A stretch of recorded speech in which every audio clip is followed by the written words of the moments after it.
Welcome to Discovering the Law. My name is Lucy Rivera. This episode can be viewed at www.discoveringthelaw.com. Today, we have a very special guest. We have attorney Frank Morrissey. Attorney Morrissey has been a bankruptcy lawyer for over 20 years, and he is currently the chairman of the Massachusetts Bar Association Bankruptcy and Insolvency Litigation Committee with the Massachusetts Bar Association. Professor Morrissey, or Attorney Frank Morrissey, has been teaching bankruptcy and commercial litigation at Boston University Law School and New England School of Law. He's also partner and founder of the prestigious law firm of Morrissey, Wilson, and Zafiropoulos. Professor Morrissey, thank you so much for being here today. Thank you for having me, Lucy. I'm delighted and honored to be here, and I'm very grateful for your terrific introduction. At one slight correction, I teach bankruptcy law and I teach commercial law. I don't teach commercial litigation. I'm a UCC person, Uniform Commercial Code person. But it's wonderful to be here, and thanks for having me. Thank you, Professor. Tell us, what is bankruptcy? So let me tell you what happens in bankruptcy cases, and I'll give you my stock legal answer. It depends. Mm-hmm. It depends on whether the debt is a corporation or whether the debt is an individual. Let me start with corporations. The goal in any corporate bankruptcy is to maximize the recovery for creditors. Most businesses end up in bankruptcy because they're insolvent, because their assets are less than their liabilities. And there's two things businesses can do in bankruptcy. They can reorganize or they can liquidate. In a reorganization case, the debtor and the reorganization case is premised on the assumption that the business is worth more alive than dead, that it has going concern value. And so in a reorganization case, and this is a unique feature of American bankruptcy law, is that the debtor and its creditors can get together and negotiate a new capital structure for the business, which allows the business to have a capital structure that allows the liabilities of the business to match the debt service of the business. So let me give you an example. The quintessential example in bankruptcy, the classic textbook example in bankruptcy, is the 19th century railroad. Think about the assets of a railroad. A railroad has locomotives and rolling stock. It has the tracks that the rolling stock rides on. It has railroad ties. It has rights of way. And if each of those assets were sold in a discrete manner, in an ad hoc basis, in an auction, not much would be recovered for creditors. However, with the right capital structure, if the business has too much debt in bankruptcy, through the magic of bankruptcy, debt can be converted into equity, short-term debt can be turned into long-term debt, and a capital structure can be imposed on the business over the objections of parties in interest that allows the liabilities of the business to match the debt, allows the debt service of the business to match the cash flow that the business throws off. The other alternative for businesses in bankruptcy is to liquidate. And Chapter 7 is the liquidation chapter, and that provides a forum and a process to allow a creditor representative called a trustee to sell the assets of the business, usually not as a going concern, and usually in a coordinated but discrete fashion, and that is how creditors get paid. Now, that situation, business bankruptcy, should be contrasted with individual bankruptcies. When a business is being reorganized or liquidated in bankruptcy, the sole goal is to maximize recoveries for creditors. When an individual is involved, there are competing goals. The law still wants to enhance recoveries for creditors, but the competing goal is we want to give, and this is a line from the Supreme Court, honest but unfortunate debtors a fresh start. And in bankruptcy, an individual, a deserving individual, can obtain a discharge of her pre-bankruptcy debts, and she can start fresh. Professor, what is a discharge for an individual and for an organization? Well, discharge is a fundamental concept of bankruptcy. Let's start with the individual. We allow, the assumption of the law is you borrow money, you pay it back. You're responsible for a debt, you pay the obligation. But at some point in an individual's life, the debt becomes too burdensome, and then they don't have the means to pay it back, or at least pay it back quickly. And the law allows for a discharge. And if you follow the bankruptcy rules and you're honest, an individual can extinguish, discharge all of her pre-bankruptcy obligations. And the law allows her to do that for essentially 3 reasons. The first reason is that sometimes people are in financial difficulties and it's not their fault. Maybe the individual is working for an employer that went out of business and she lost her job. Maybe she had a catastrophic health problem, cancer or a heart attack or something, and she couldn't go to work and maintain her debts. Another reason we allow for the discharge is that someone who's in financial distress, that problem affects others than the person who incurred the debt. So if you're in financial distress, that's going to affect your children and your spouse and your extended family. Financial distress impacts others than the person that owes the money. And the third reason we allow people to discharge their pre-bankruptcy debts is to promote appropriate risk-taking and entrepreneurialism. So we would potentially be relieving Bill Gates or Steve Jobs from debt, and they'd get another at-bat. And the businesses they start after bankruptcy with the benefit of the discharge might be a new Apple computer or a new Microsoft. It's interesting. The discharge is unique to Anglo-American law, and it was initially adopted in England as a creditor's remedy. The stick was if you lied in bankruptcy, it was a felony, and felony meant you could be subject to capital punishment. We don't do that anymore. There's still bankruptcy crimes, but they're not capital crimes anymore. The carrot in the common law in England, not common law, but in England, the pre-American bankruptcy law was the discharge. If you cooperated with the creditor fiduciary and the creditors, and you identified your assets and you played by the bankruptcy rules, the carrot was to get a discharge. We have a different understanding of the discharge now, and the reason why we have a discharge in the United States laws are for reasons I just mentioned. But interestingly, we have a wonderful judge in this district, Judge Feeney, and she hosted 5 commercial law judges from Russia. And they came over, and Judge Feeney had them tour the court and meet lawyers. And we actually had a lunch for the judges and Judge Feeney and Dean O'Rourke hosted it at Boston University School of Law. And it was interesting. The 2 features of American bankruptcy law that the judges were very, very interested in, the Russian judges, were the discharge. Because at the time, there was no discharge in Russia. And if you were, made a bad investment or had some catastrophic financial problem, you were liable for the rest of your life. And people would literally put money under the mattresses, and there was no discharge at the time in Russia. The other thing they were interested in, I thought was worth noting, was they're interested in electronic filing. And that the fact that the American bankruptcy courts can administer the cases electronically, send out notices electronically, and the lawyers and the participants can participate in a bankruptcy case electronically. But again, the discharge is central to an individual's case. That's why people file for bankruptcy, individuals. With respect to corporations, a little different. A corporation in Chapter 7 that's liquidating doesn't get a discharge, doesn't need it. In a Chapter 11, as I told you, with the business gets a new capital structure, the discharge works like this. The debtor's pre-bankruptcy obligations and equity interests are replaced with new restructured equity and debt instruments. And the discharge extinguishes the old capital structure so that the new capital structure can harmonize the business's cash flow with its debt service.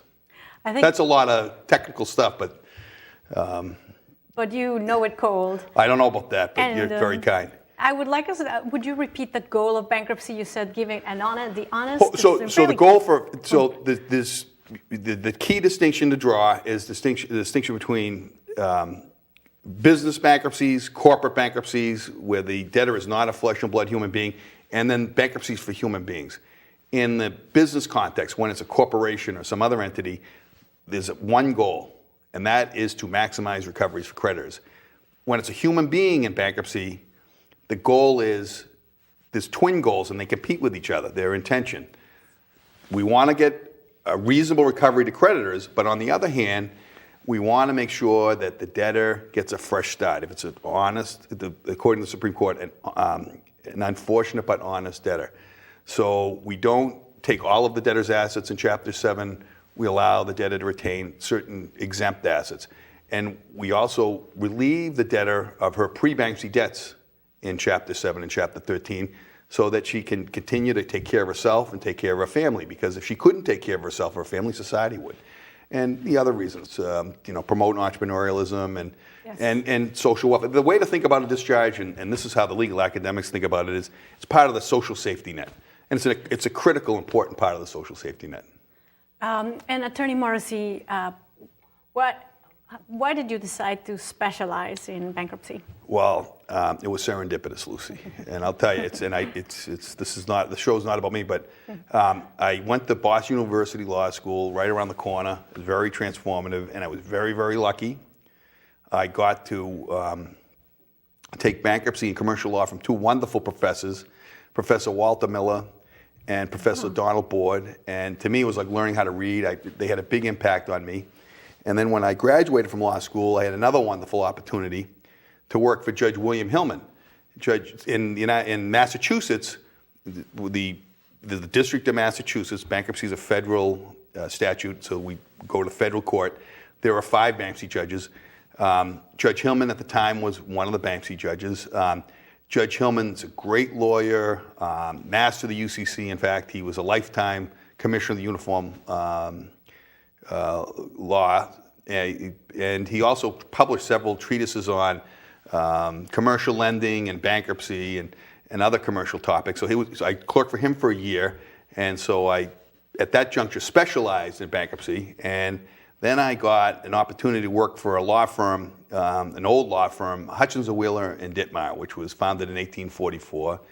And Hutchins & Wheeler split apart. A group of the private equity lawyers organized the Boston office of Weil Gotshal, and the rest of us, or the majority of us, went into and merged into Nixon Peabody. And Nixon Peabody is a big national firm. And then later I moved laterally to another firm, Edwards Angel Palmer and Dodge, which is another national firm. And ultimately, 6 years ago, I went from the big firms, the majority of my career was at the big firm. I started my own firm with several other lawyers, including my brother John. And I went from a firm with hundreds of lawyers to a firm with just 4 lawyers. And they're both interesting places to work. You get to work on interesting, challenging cases in both settings. But they're different opportunities and different challenges in both settings. So long-winded way of saying it was serendipitous. I had a bug for it from my wonderful teachers in law school. I got an opportunity to work with Judge Hillman. And then because I enjoyed it, I stayed with it, and I continued to practice bankruptcy law at those different law firms. Thank you, Attorney Morrissey. Today's episode is with prestigious attorney Frank Morrissey, founder of Morrissey, Wilson, and Zafiropoulos law firm. Attorney Morrissey, what are the challenges, or what are some of the challenging cases in bankruptcy? I'll give you my honest answer, Lucy. They're all challenging. Sometimes you have bad facts, sometimes you have bad law, sometimes the client's very difficult.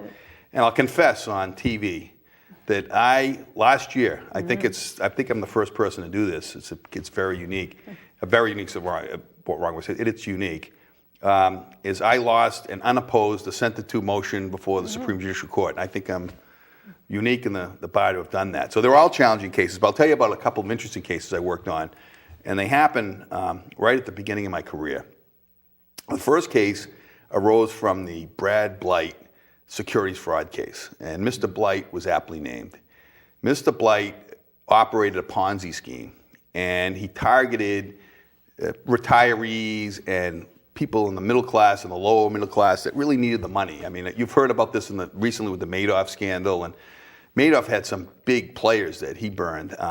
But the people that Mr. Blight misappropriated funds from really needed the money. And in fact, when the SEC had a workshop for people who were victims of the scheme, people came and they confessed to the securities lawyer, the woman from the SEC, Michelle Perillo, is a wonderful lawyer, that they were embarrassed to tell their children they'd lost all of their retirement. So it was a very serious matter.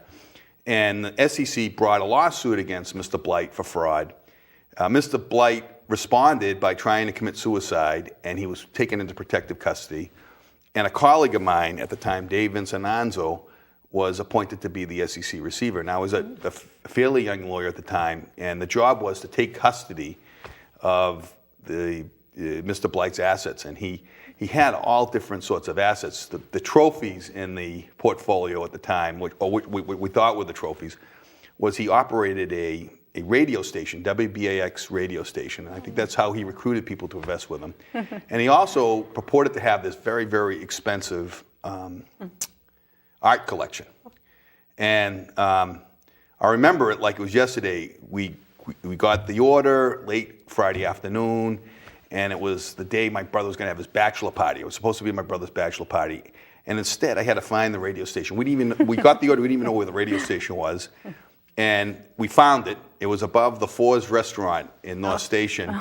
And there were some young guys, and I was a young guy at the time, working at the radio station. And I convinced them, even though all this stuff was happening in federal court, I convinced them to continue to operate the radio station over the weekend, continue broadcasting.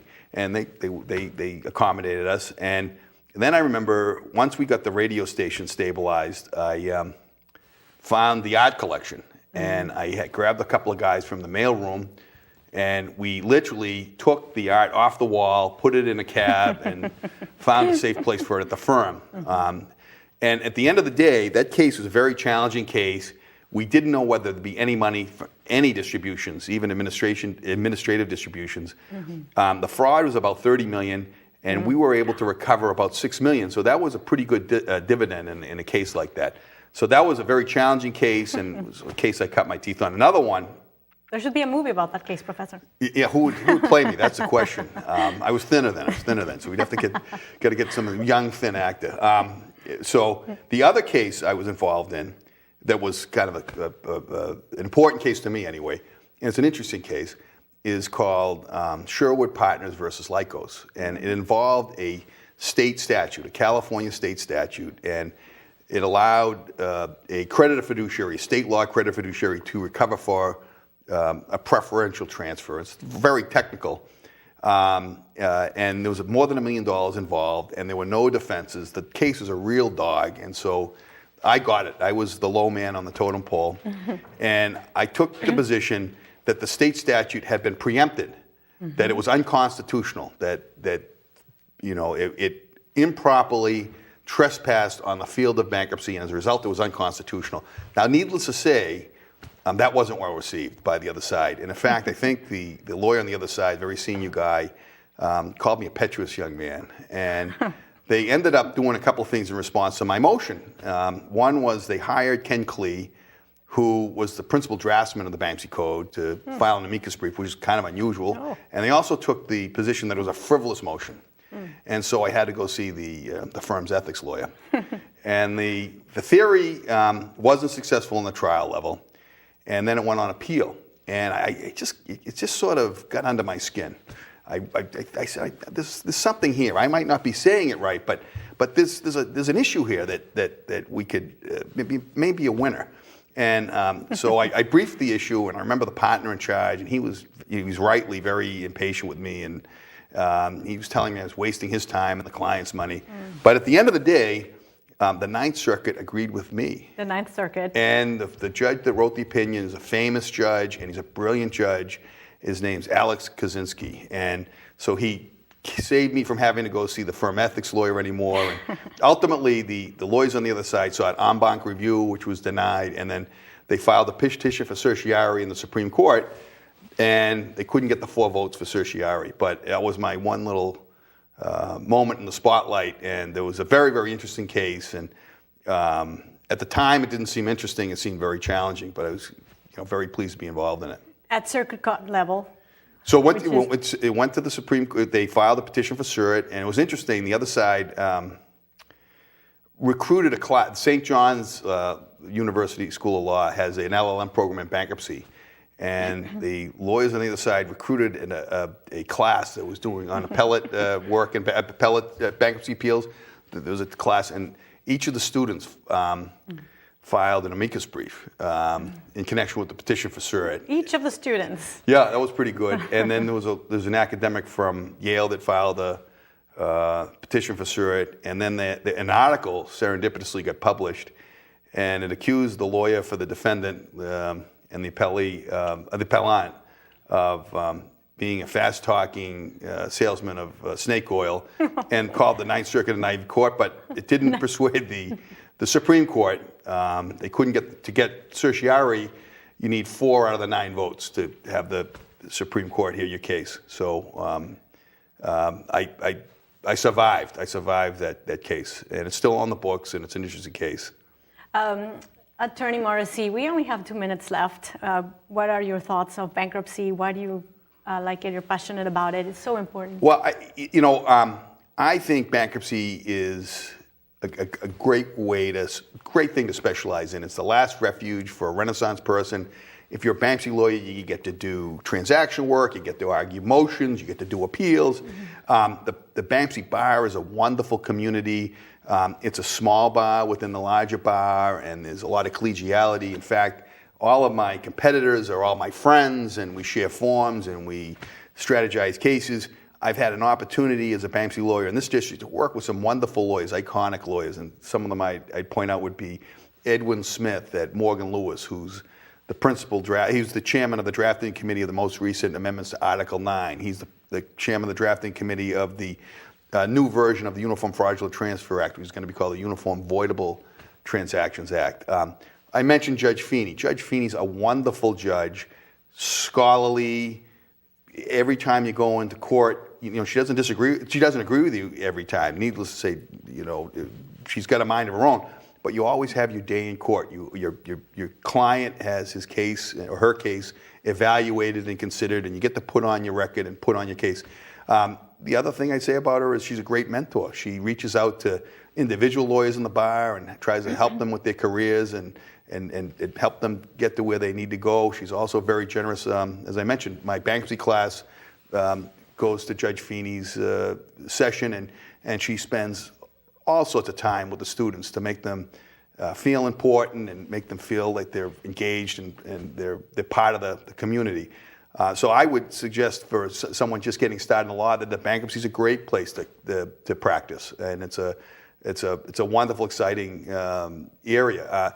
Other features about bankruptcy law that are attractive is we mentioned that blight case. That's a crazy case. It's a fraud case. All Ponzi cases and all the big fraud cases, they all get unwound. Always in bankruptcy. So you're working on very interesting matters, just interesting and idiosyncratic and engaging matters.